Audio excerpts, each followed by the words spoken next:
Hi guys and welcome back to Tom Talks. Make sure to like, share, subscribe, comment, all that good stuff.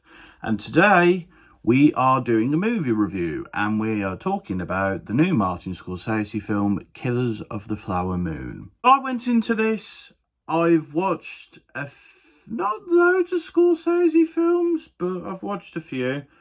And I went into this like, okay, we got some good actors in this, we got a good director, and I didn't really know what the premise of the film was, and I'm kind of glad I went in blind because I feel like that makes the film a lot more interesting, especially to like unravel and see what's going on, etc. But yeah, this was pretty good. It's a pretty good film.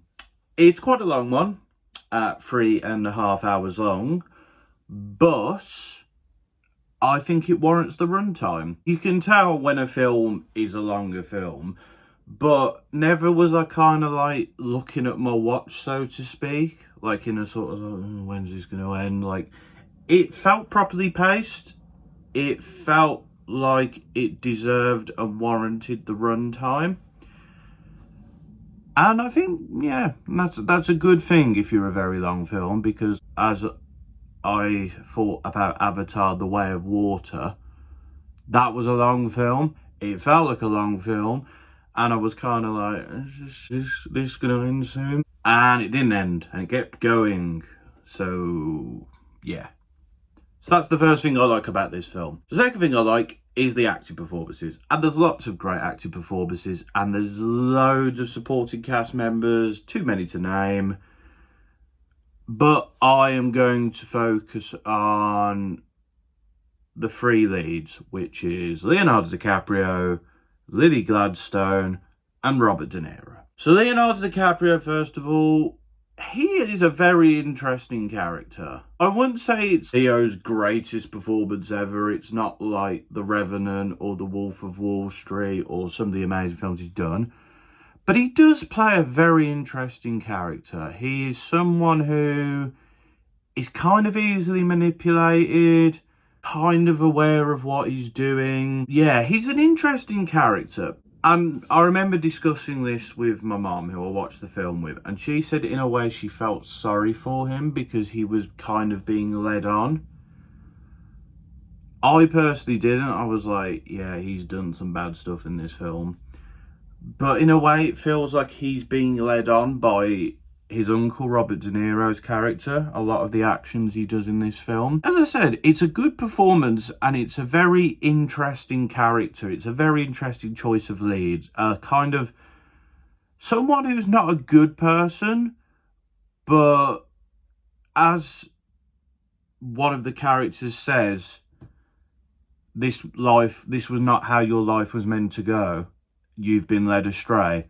And it makes for a very interesting sort of ideology around the character. And it's a good performance by Leo. Lily Gladstone is great in this. I don't think I've seen anything she's been in before, but it was a great performance by her as the other lead. She puts a lot of emotion and power into her performance and plays the laid-back, kind of sitting on the fence sort of person who's not laying all the cards out, so to speak.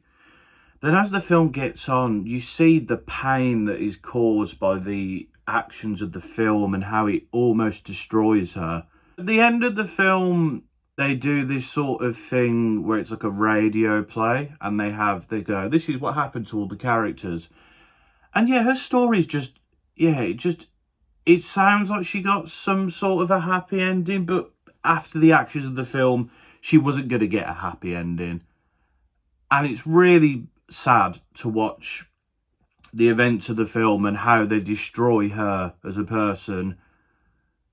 But yeah, really, really good performance by her.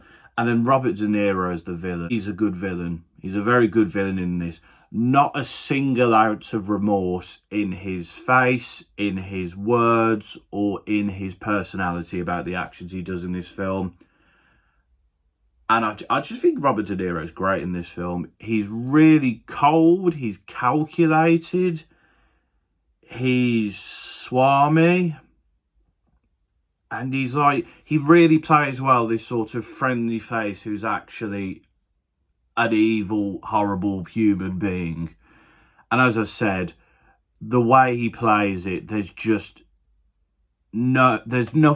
nothing there to state, I regret my decisions.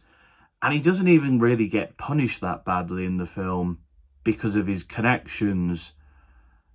And again, it's the purpose of this film in sort of highlighting the plight of the Native Americans and the greed of capitalism, how the people who created the United States of America took advantage of the Native Americans and took control.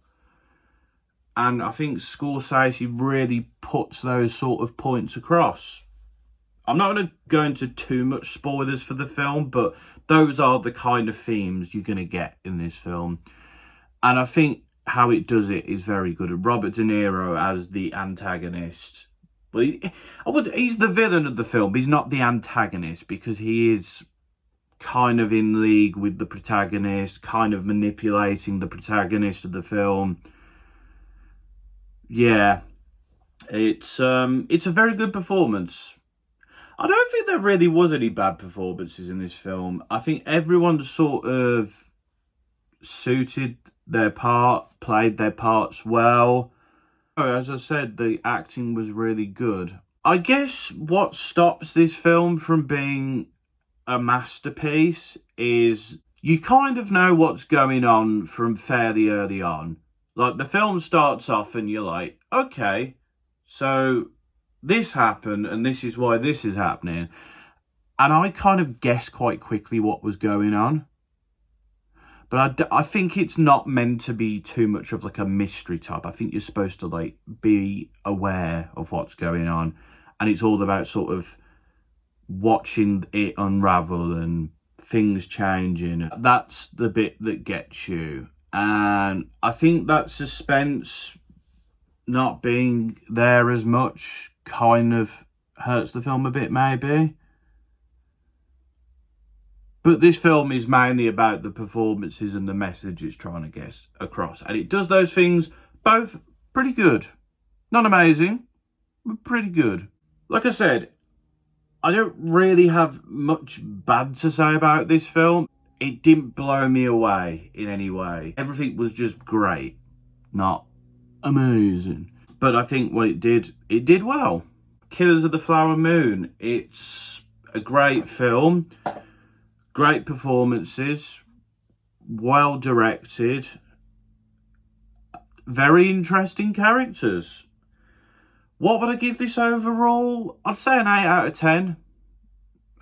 It's really good. It's gripping. But there's nothing there that's changing things too much. There's nothing there that's like blowing you away. It's just very good cinema. Everything is at a very good level. And it's a very good watch. That's all I've got to say, really. Killers of the Flower Moon. Have you watched it? What are your thoughts? Let me know in the comments. Until next time, this has been another TomTalks.